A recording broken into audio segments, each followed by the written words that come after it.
What's up, guys? How's it going?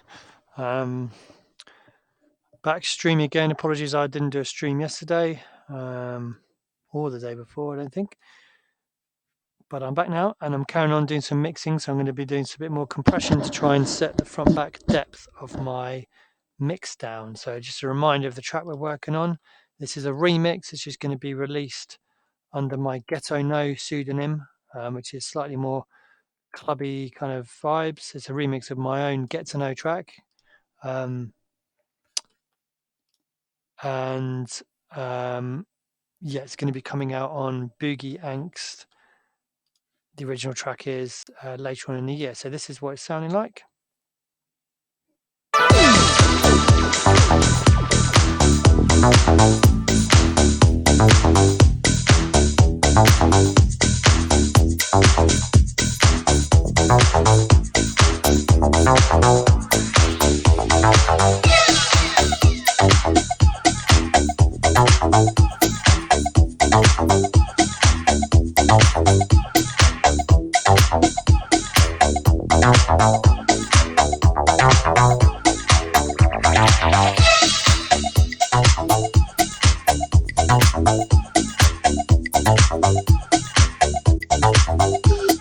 So I was just adjusting the camera. I had the perfect angle for it before, and I must have jogged it, but I think that's better again. Yeah, so that's how it's sounding. So last time we were doing some drum compression, and I think I did some bass. I think I tried some stuff on the bass, but nothing really stuck. So yeah, so the next thing, yeah, so I basically like to do it in stages. So I go through the sounds, groups of sounds, and think, do I want them to be front or back? Now, the next part is the sample, which I'm trying to be as natural as I can with the samples. I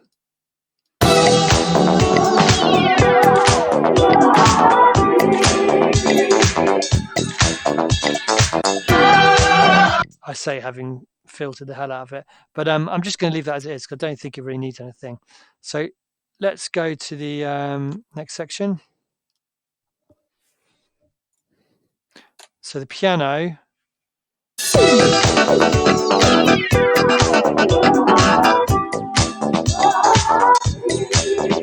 I've already kind of compressed to sit back a little bit. Okay, so I've done the synth line as well. The strings. Looks like I haven't done the strings. I'm just going to leave them as they are. The guitars. So there's some compression on the guitar.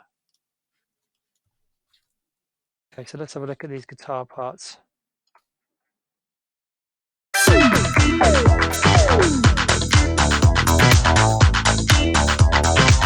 Okay, so it looks like I've already compressed these.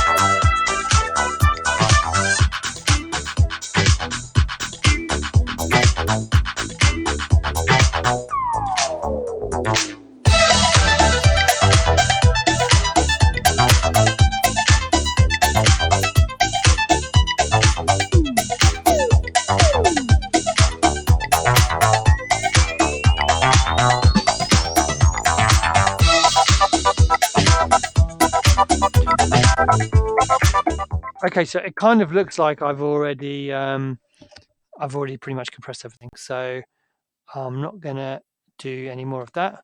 So I'm going to look at doing some additive kind of EQ. So try and find little pockets to bring certain sounds out.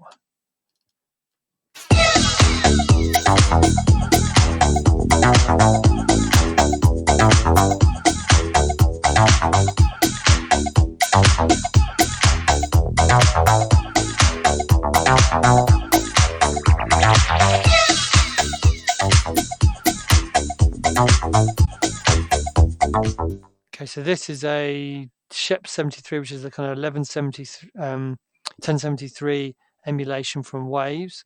So this is on the bass. So I'm just going to try doing a little bit of a boost. Am I going to get what I want? Yeah, so around 700 Hertz.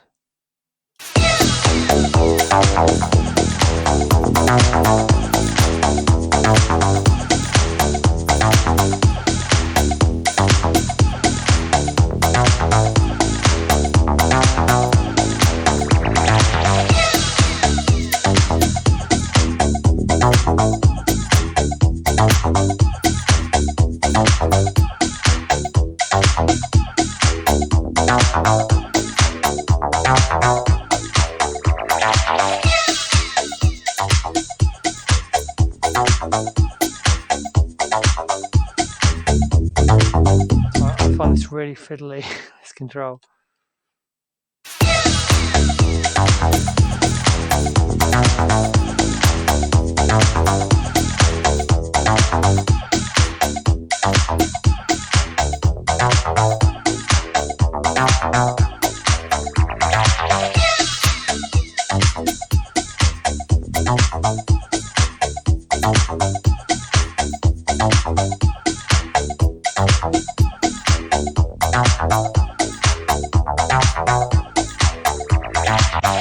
Let's try driving it a little bit.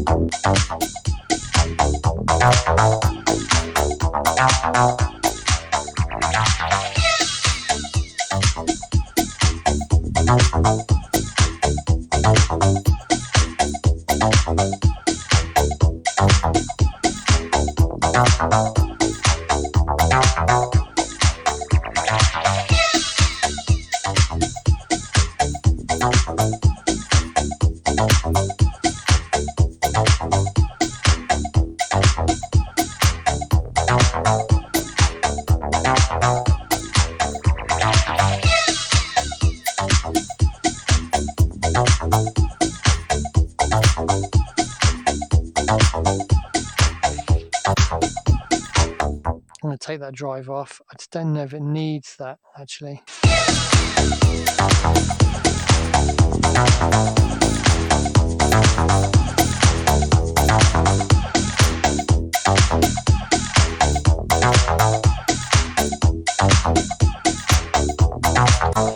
So what I'm trying to do is to find a little range to pick out in the bass.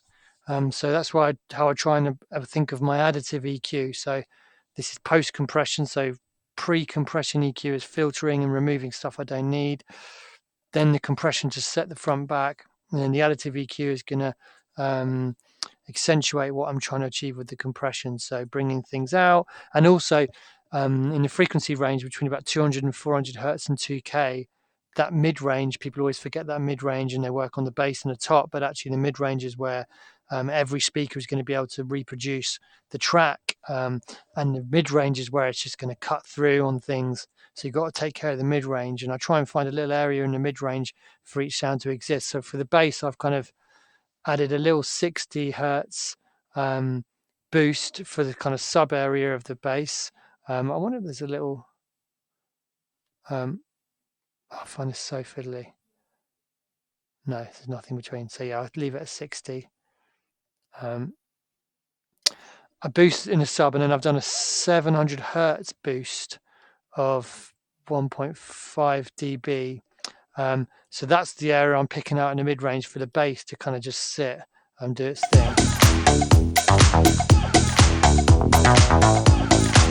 Gotta be careful I'm not adding too much gain to it.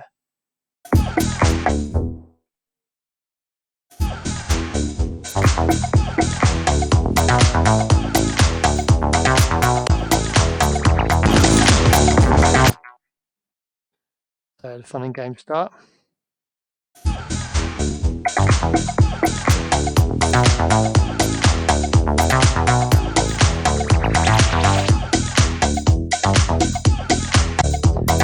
Because I've got quite a I've got quite a kind of toppy kind of kick in a way.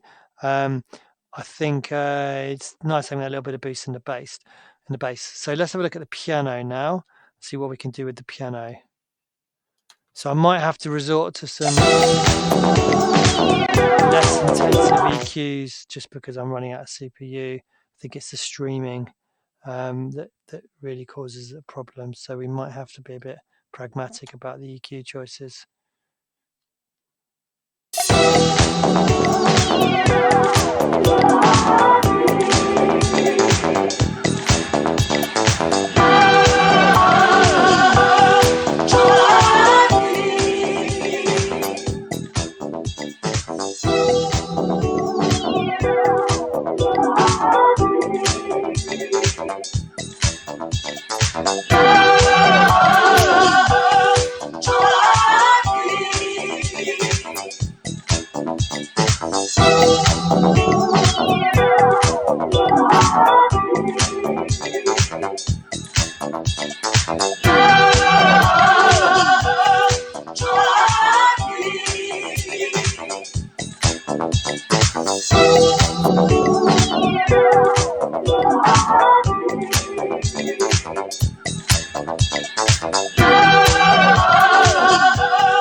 So here I've used what I've heard described as a 2-point EQ technique. So you kind of get a 1 point, 2 point, 3 point, 4 point, depending on the sound. So what that means is I'm picking out 2 points to basically boost.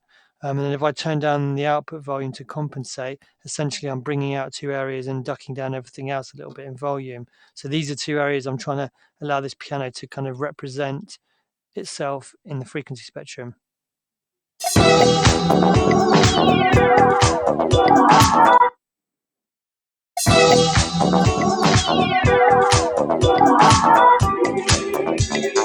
it just opens up a little bit of space because that piano's got somewhere to sit. Let's do this synth line, see if we can get.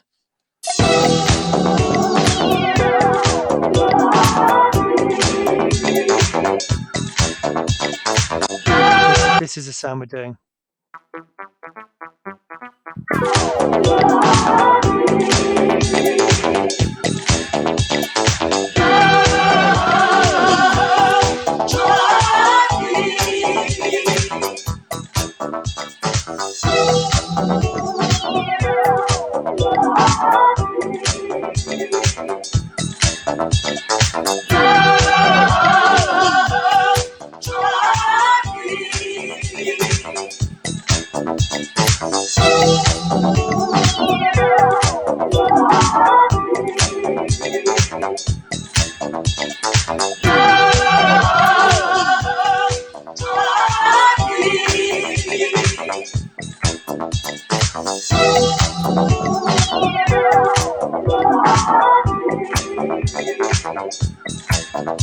Okay. So where's my clavs and my organ and stuff like that?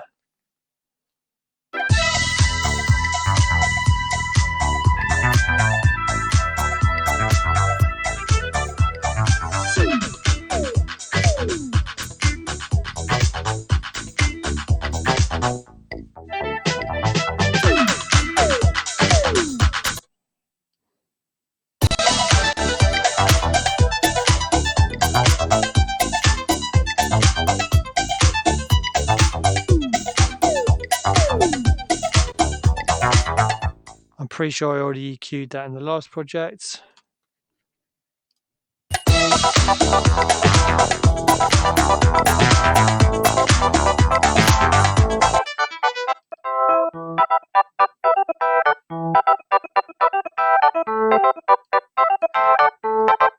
A little bit harsh.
So yeah, listen to this electric piano sound. It's a little bit harsh, so it's a bit annoying with distortion, is it?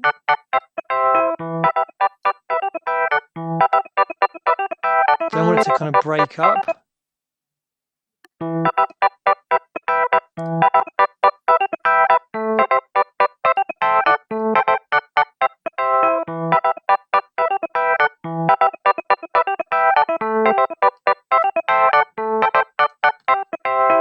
So I've got an EQ again, like 2-point EQing, bit of a low boost because of Decapitate as adding some fuzz in there. 2 points, 200, 2K, so a bit of bite and a bit of warmth.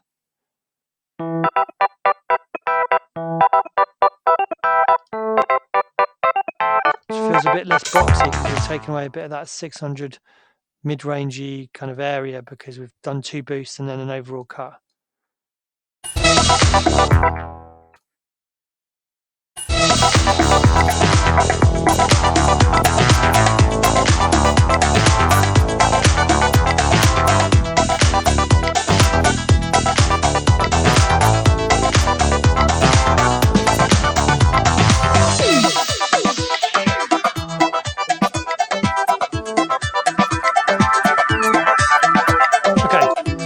So I'm pretty happy with that in terms of compression. So I'm going to look at some stereo width kind of stuff, which I'm quite big on, controlling stereo width. So let's see.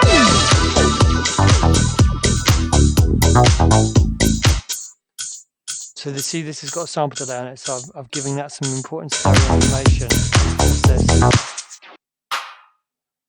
Okay, so I'd like to try and make things, a lot of things mono.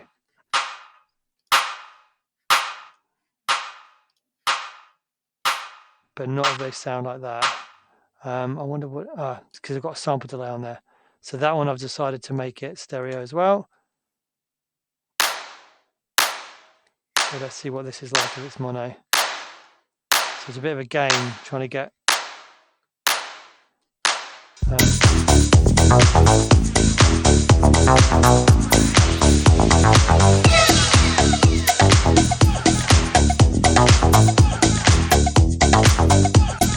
doesn't sound good. So the problem is I've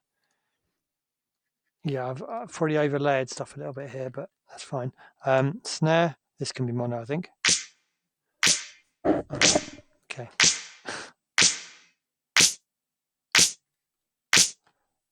So we could put the reverb after the mono to make it, to give it some stereo, but a mono sound maybe.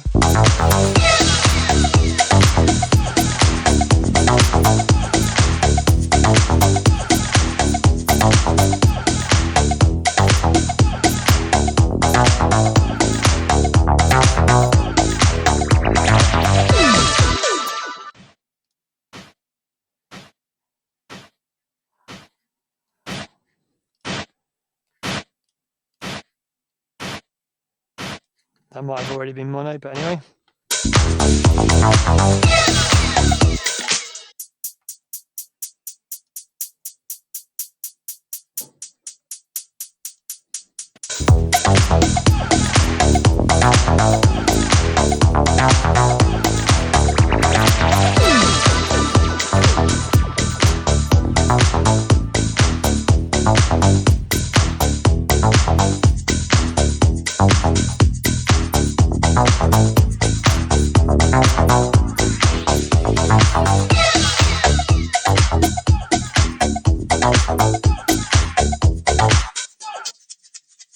Okay, so I've given this some stereo sample delay, yeah.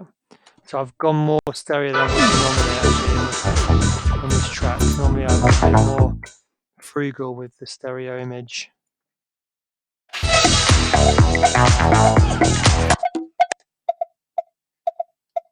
So let's go and see what this one's all about. Yeah, so that can probably is already mono, but pan.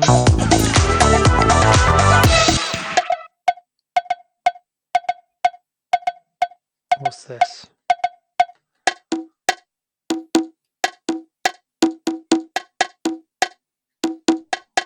might have already been mono.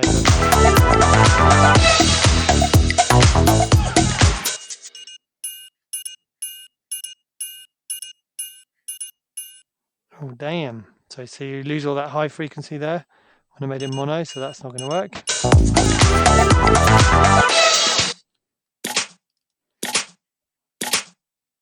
Yeah, so I've tried to make this one not as wide, so let's just go the whole hog.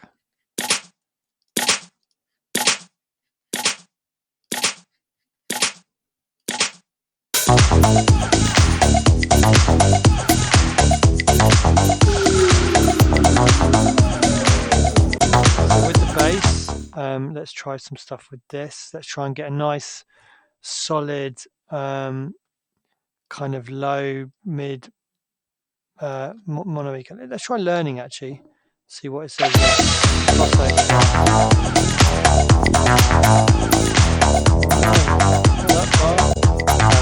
Let's try another one.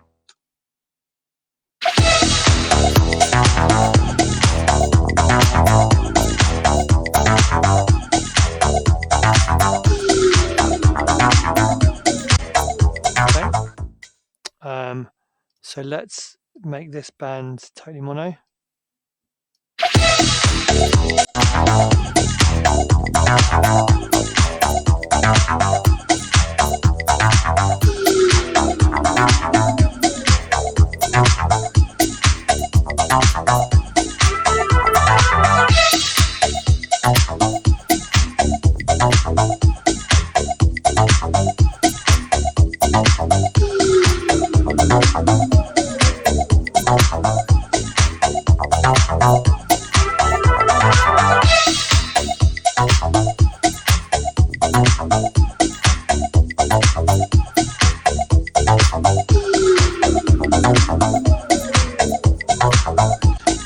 I don't like the extra widening, so let's just try doing it like that.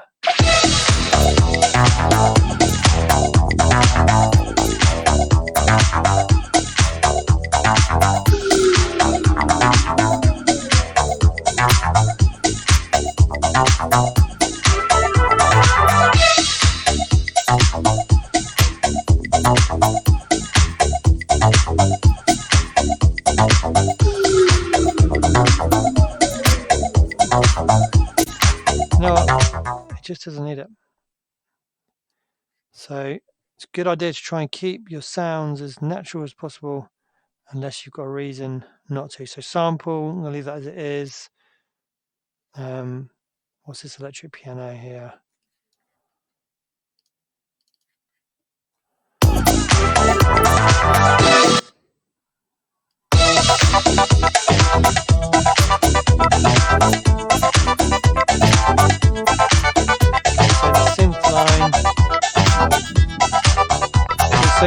So watch how I could separate these two sounds out. So if I chose the synth line and I said, okay, the synth line I want to have to be a bit more stereo, I could basically push the synths out to the sides a little bit.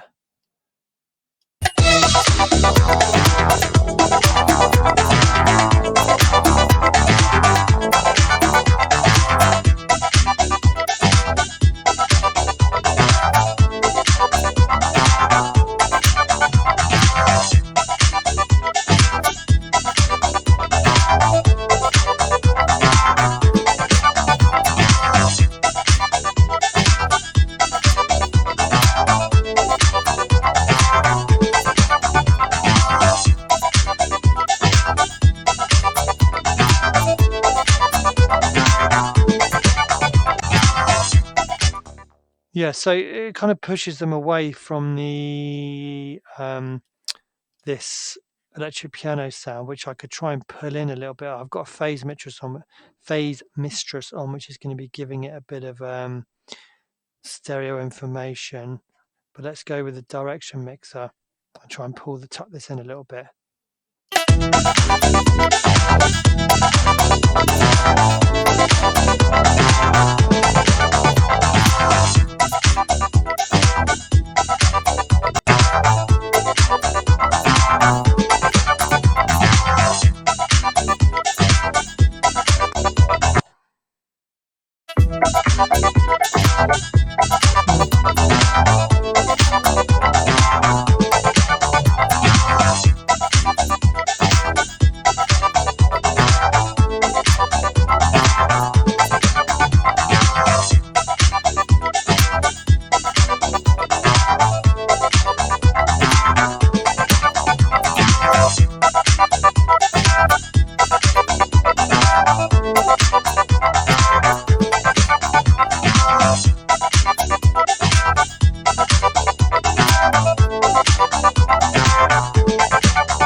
So that's managed to separate those sounds out a little bit. I'm not 100% sure that's right, but I'm going to go with it for the time being. And then let's get, this needs something on it. It needs some spatial effects on it. So I'm going to take an Echo Boy and just go for a quick slap, see what that's like.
Okay, yeah, so I kind of feel like a lot of these sounds have been imported from elsewhere and have already been processed. So I don't want to overthink this track, and I think I'm going to leave it there for now. So basically, out of this, hopefully you can see how I use an additive EQ, using different points in the frequency spectrum to try and pick out mid-range areas between 200, 400 and 2K to try and give little sounds, little pockets to work with, trying to pick different pockets for different sounds so I can kind of sculpt a mid-range which is clear and precise, which hopefully I've managed to do.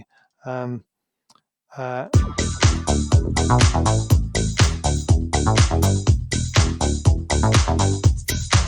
think everything seems to be kind of working pretty well. Yeah, so I'm going to leave it there, and I'm really drawing to the end of this mix because I'm going to start running out of CPU, and I've done it's a little bit complicated. I might try and do some bus processing on things. I may even bounce out some stems to do a stem, to look at some stem processing potentially. So maybe I'll do that later on in the week, and tomorrow I'm going to do a kind of live jam on my Behringer Odyssey and my Boog on a track to make some custom effects. I want to make some new effect sounds, so I'm just going to fire up the live stream, get the patch bay up, patch in some sounds, use some delays, and come up with some kind of cool effects that then I can reuse on other tracks as well. So a little bit short and sweet today, guys, but remember that additive EQ. So post compression helps you pick out the sounds. Really, really important. Thanks for watching.